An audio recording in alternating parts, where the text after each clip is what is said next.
The SEC has increased their attacks on Binance, making some new claims about custody and the way that Binance US and Binance International were likely working together. But of course, CZ and the courts have both pushed back. We have an anti-CBDC bill coming out of committee in Congress. We've got SBF's parents being sued by FTX. Man, there's a lot that happened this week.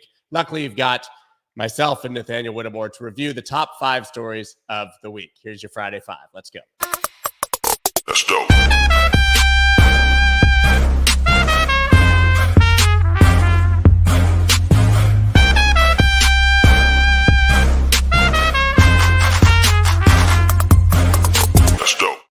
What is up, everybody? I'm Scott Melker, also known as the Wolf of All Streets. Before we get started, please subscribe to the channel and hit that like button. Apologize for the frog in my throat. You guys know I've been a little bit under the weather this week, but we're going to get through it. We're going to finish Friday strong. I've got NLW here, man. How are you? Good morning. I'm doing well. I sound like, at least physically, I'm doing better than you at the moment. Yeah. Actually, I feel pretty fine. I was in rough shape about 2 days ago. The combination of jet lag and COVID, I couldn't really understand what was going on, but the 12-hour difference from Singapore is pretty brutal. Yeah. I literally got a sore throat on the plane 3 hours before we landed. So yeah, of course, it's telling you it's coming. Well, glad you're back. Glad you're here. Thank you. Let's actually dig into what matters here. Obviously, this Binance story is first, and I could pull up 15 articles about what's been happening with Binance, but I think we'll talk about what happened this week, which is that the SEC made some claims about shaky custody, effectively saying that, I guess you pronounce it Seifu, right? The Binance that's what I've been saying. Yeah, turns into Seifu, and that maybe they were, using that custody for U.S. assets, meaning that they were basically an off ramp into Binance International. What do you make of this story?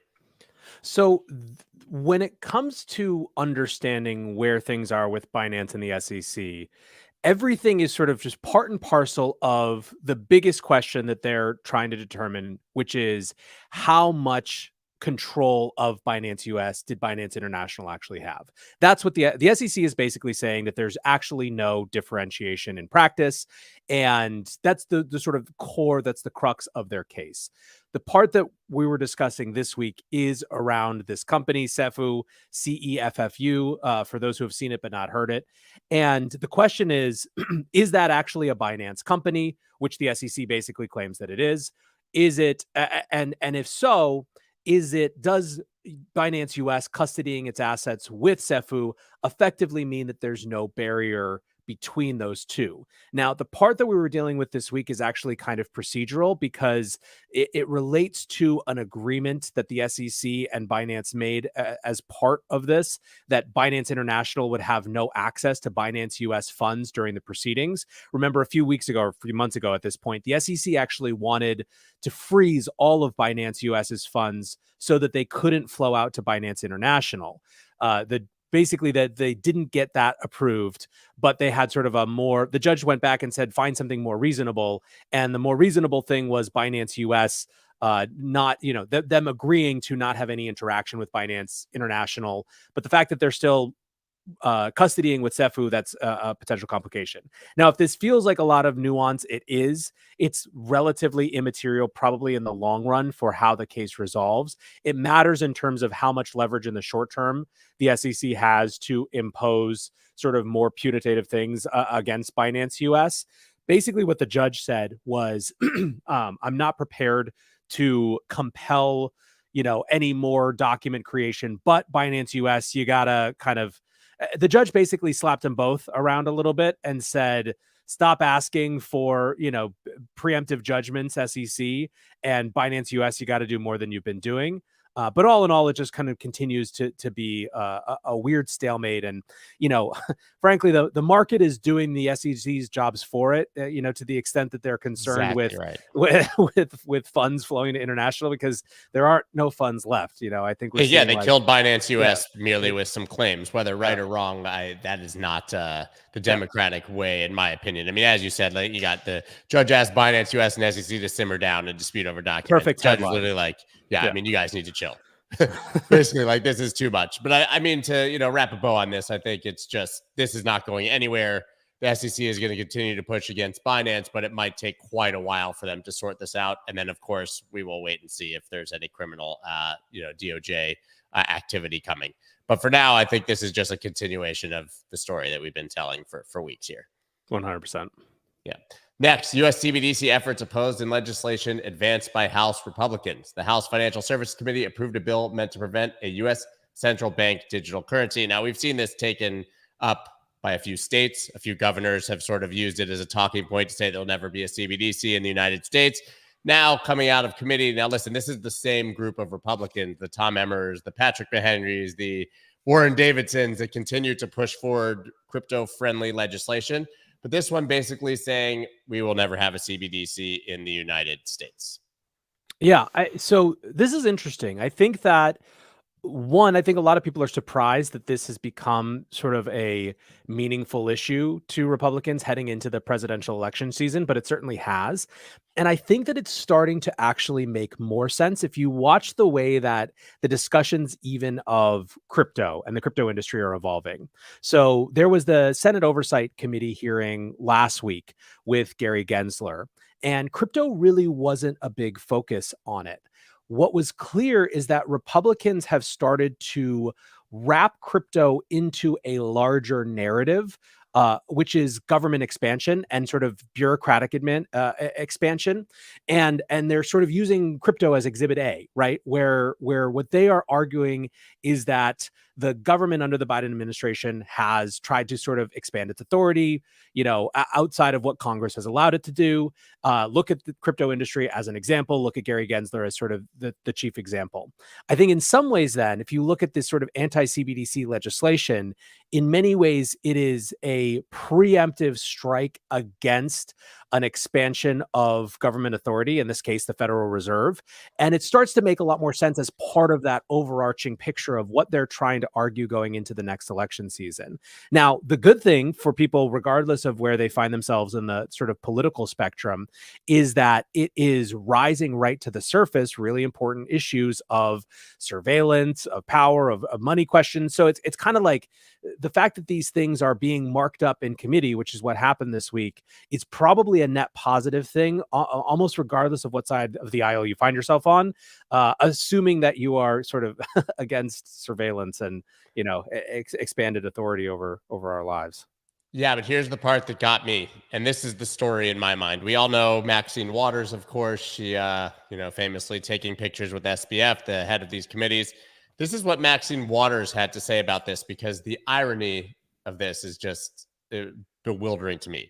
It will keep the United States behind other countries, including China, as a race forward to develop a global standard for central bank digital currencies. She said that Republicans are taking a deeply anti-innovation stance on the technology, which has been embraced by other nations. The legislation, she said, would stifle that research and prevent us from moving forward, even if it means that the dollar loses its status as the world's reserve currency, and even if it means the U.S. citizens lose out on faster, cheaper, and simpler payments. Holy shit. Isn't that literally what we've been saying to her about crypto the entire time? Yes. And in fact, I bet we could dig up a quote from Brad Sherman or someone else that says something to the effect of China isn't worth following all the time. It's the nature of the beast. Listen, it's going to get a lot worse for us over the next year or so, 14 months. It's going to get just sillier and sillier and sillier with the contortions of politics heading into the election. But she's making the claim that she's pro-tech. And then we should not stifle innovation, and we should support faster, cheaper payments.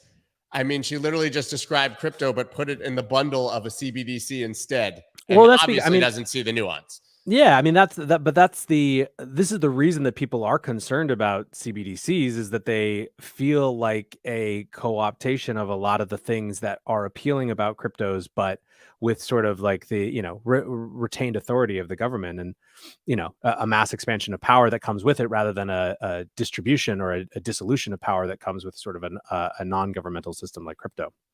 Yeah, I agree. I just made my brain hurt when I heard her, when I read those comments. It was just, nothing makes me surprised anymore, but that one got close.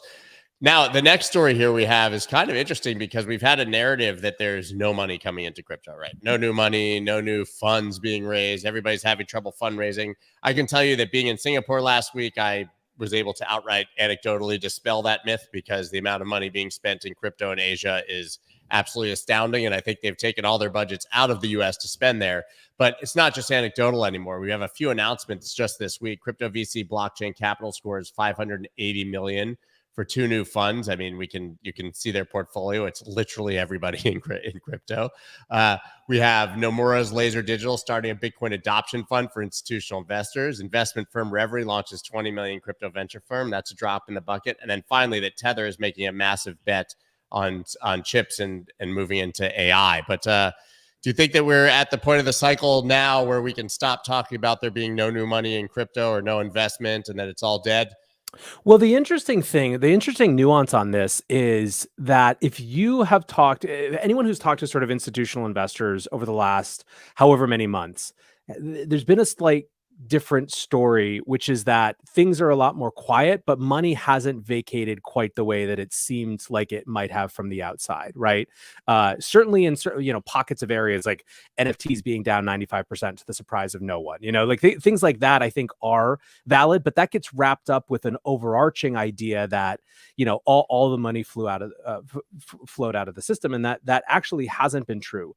What has been true is that there hasn't been a lot of action. It's been still, right? The capital hasn't been flowing. Certainly projects haven't been funded to nearly the same degree, but you wouldn't really expect them to be necessarily, right? If you see this sort of cataclysmic event and you're a venture capitalist and you've got a whole slew of startups that are trying to survive, which by the way is the scenario for all of venture capital right now, not just crypto, because we're in a totally different environment than anyone's been in venture capital since 2007, then you don't necessarily pour more fire into the problem by having more people raise. But eventually you start to that starts to shift, and you start to get rewarded for having stories of funding hit the wires, and movements start to happen again. People start to position. We've been you and I have talked about this. We're in the hinterland between sort of the worst of the bear market ending, but there's certainly not a bull market that's begun. And that's the part where at some point in there, people start positioning for the bull market that they know is inevitable. And I think the fact that you had there's actually even another fund that launched, Oak Grove, which is spin out, I think maybe of they used to be at Sino Global, I think one of the people there. In any case, the fact that there's 3 or 4 of these announcements in a single week suggests at least that maybe we are starting to kind of hit that period where people want to get a little bit louder again, and they want to start sort of attracting capital. You also saw a couple of we didn't put this in the story, but there were a couple of sort of big picture funding announcements as well.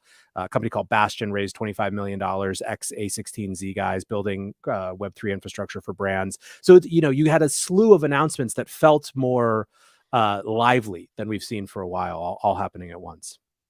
Feels like the industry is like the Black Knight guy in Monty Python. The Holy Grail. I'm not dead yet. Like, but you lost your arm. We are. Yeah, here we are. Still fighting. Yeah. Still fighting. Oh, I love that movie. I need to watch that again. Maybe while I'm sitting around doing nothing. I can add that to my list here. But the next story, obviously, is a crazy one. It's the FTX sues Sam Bankman-Fried's parents to claw back funds. Listen, maybe we all knew that this was happening. But man, when you read this Bloomberg article, which by the way is a tome, it's a book, right? How Sam Bankman-Fried's elite parents enabled his crypto empire. It literally goes into like the details of what diapers they used to put him in and how his schooling was. I mean, this is really deep, but seems that they opened a lot of doors, obviously protected him. And even at the end, when likely they were insolvent, took effectively a $10 million gift and about $16 million in properties in the Bahamas. I mean, listen, you were pretty close to all this when it was happening, obviously. What do you make of the Bankman-Frieds? A couple things. One, I think that even for folks who were there, the depth of engagement, or maybe not so much the depth of engagement, but the sleaziness of some of it is surprising. I think that it was quite clear to people who are inside the company that at least Sam's dad's role was bigger than what was publicly perceived outside. It wasn't easy from inside the company to get a handle on whether it was like the like actually materially important role or kind of like the kooky uncle hanging around. Frankly, it felt a little bit more like that. So there's one of the examples that that is called out in the lawsuit from the FTX estate around Joe hiring his sister to run a charity hackathon in Miami.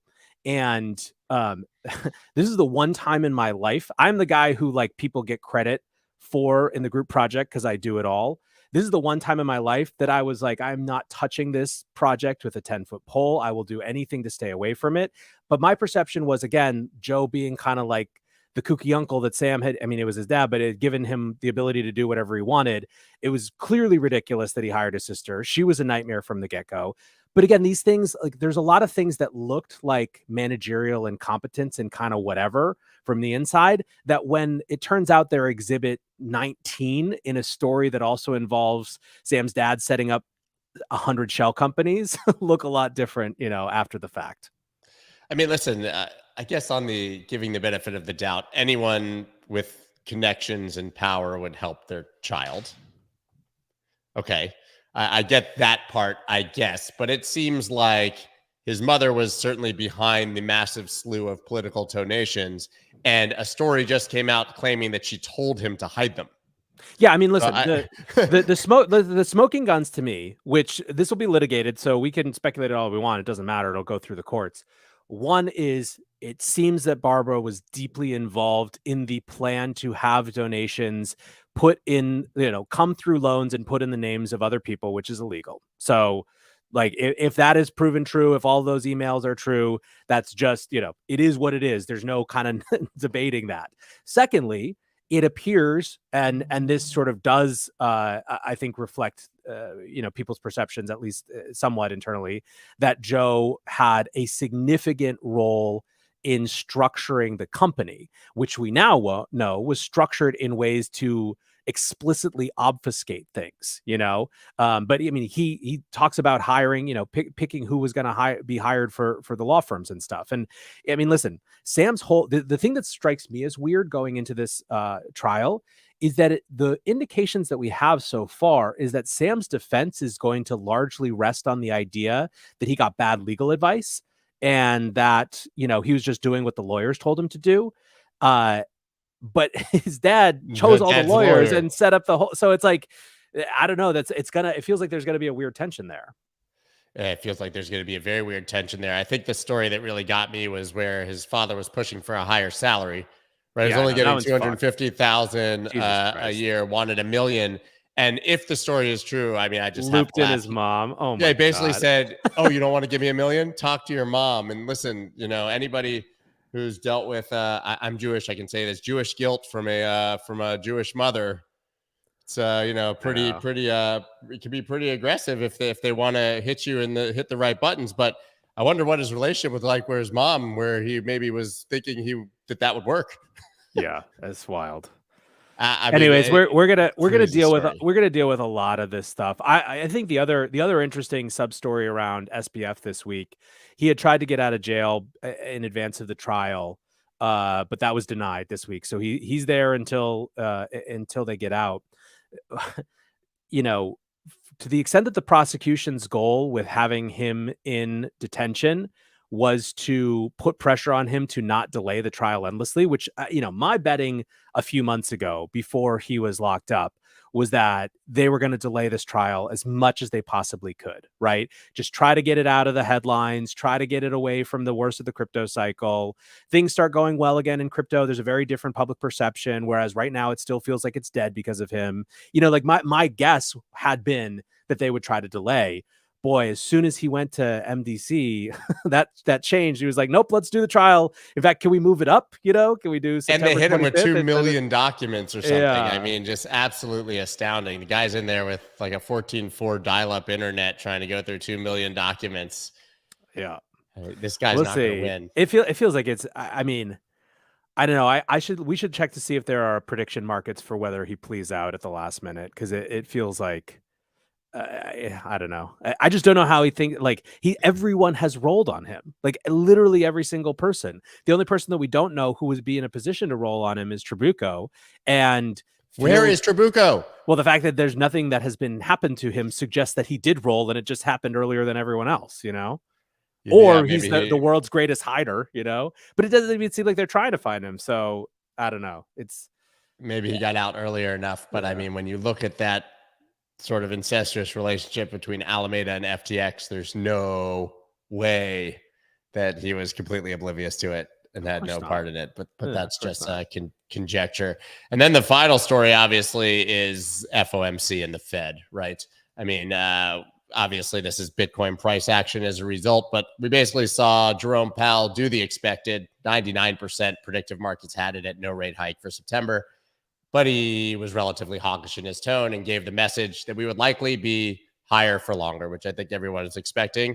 But it finally seems like markets are starting to react to that, right? It's almost like nobody's believed the guy for a year and a half, and all of a sudden they believe him today. Listen, there's a lot to critique Powell for, particularly how long they waited, I think, to start, trying to pursue inflation after it happened. I think history will judge them harshly for that. But subsequent to getting on the page, he's followed through to the letter with everything that he said at every point, despite the fact that for the entire time, markets have, flipped their nose at him and said, "We don't believe you." I think that you're right that the story of this time was that it finally seems like they're buying the story, That's my feeling as well. I was literally just trying to pull up a chart to see how bad the markets were looking at it. It's not great. I mean, this is the first time, I think it's the worst week that the markets have had since last year, since December. I think we had some of the worst days that we've had since December. And actually, I'm kind of encouraged that Bitcoin is sort of just hanging out. Yeah, I mean, you and I kind of talked about this, I think, 2 weeks ago, that it feels like we might finally have hit the rational price bottom for this part of the cycle, where it's not the like scary things are going bad all the time, price, and it's also not the hey, things are probably getting better now price, but it's sort of just the we're fine to live here forever as long as it takes price. Who knows, that could change, but that's the lack of reaction, or at least the very temporary reaction to all of the sort of macro news this week suggests that to some extent, I think. I just find it really surprising that when he did exactly what he said he was going to do once again and nothing changed, all of a sudden there seems to be this panic. I mean, do you think that it's just been hanging by such a thin thread that's, anything, maybe he needed to say something positive? What do people expect? I just don't understand what the anticipation was. I don't know that we've ever had, I mean, this would be interesting for market historians. The degree to which enthusiasm around artificial intelligence has backstopped the market this year is fairly astounding. And, to your point, nothing has really changed at all throughout this entire year in terms of, high interest rates have been there. There's been no indication that that anything around that is going to change. Powell continues to say that, the dot plot shows that by and large, I think 12 out of the 19 predict there's at least one more hike this year. We're down to potentially 2 reductions next year from the 4 that were anticipated back in June. So none of that's changed, right? We lived through the banking crisis. It's just that, this sort of enthusiasm around not just specific stocks, although that's obviously a big piece of it, but the idea that we are on the verge of unlocking a fundamental productivity gain, and the fact that this market hasn't wanted to believe the bad stuff for so long, so they were able to cling on to that. But it's the question, I think, for a long time has been, how long can that countervailing force hold back the tide of just sort of the general malaise of the rest of it? And the answer was never going to be forever, right? So I don't know, maybe again, it's just kind of part and parcel of the market accepting the higher for longer thing. And, maybe they'll rebound again. And, I was just saying, maybe we're talking next Friday and we're back at the highs, and it was, we're like, why did we cover that story? To the extent that I and other people who have argued this are right, that it's a lot driven by the AI theme. There's going to be a lot of product announcements this fall, because the competition is on aggressively, and so who knows what combination of, Google announcing Gemini and Facebook racing to Llama 3 and all these sort of things might change that again, especially if the market continues to do what it seems like it's done for the last 18 months, which is just look for any sliver of positive news that it can, pile in on rather than dealing with the reality of the situation. For sure. How much do you use AI personally? I mean, listen, you create content. I use ChatGPT every day. I don't know about you. Nonstop throughout the day. I mean, Yeah. I have there are 5 or 6 different categories that I use on a fairly daily basis. On chat, so ChatGPT, images, what ChatGPT, else? image creation, editing, social media curation, voice synthesis stuff is not daily, but it's probably every couple weeks. And Okay. then from a sort of pure learning, but it's not for any applied purpose. The video generation stuff is something that I'm playing around with. But certainly Yeah. for me, actually, the image generation is the stuff that I use most because there's so many thumbnails to create, so many newsletter images to create. That's my number Do you one. primarily use Midjourney? I I haven't do. even tried it yet. That's I'm a sad to admit. I'm a Mid-Journey stan, although OpenAI just announced DALL-E 3 coming Looks to amazing. ChatGPT Plus. It does. Yeah. Well, and ChatGPT eventually got rid of the web search part, which I found quite annoying. Yeah, so it's interesting because they were sort of pressured into doing it. I don't think that they wanted to. I think that they had concerns from a safety perspective because it kind of nullifies the whole, it creates new risk, let's put it that way. And they kind of got pressured into it from a market perspective, and then they turned it off because people were using it to get around paywalls. And Yeah. either one, they haven't figured out how to solve that problem, or two, it's a convenient reason to keep it turned off for the moment. I think either is plausible.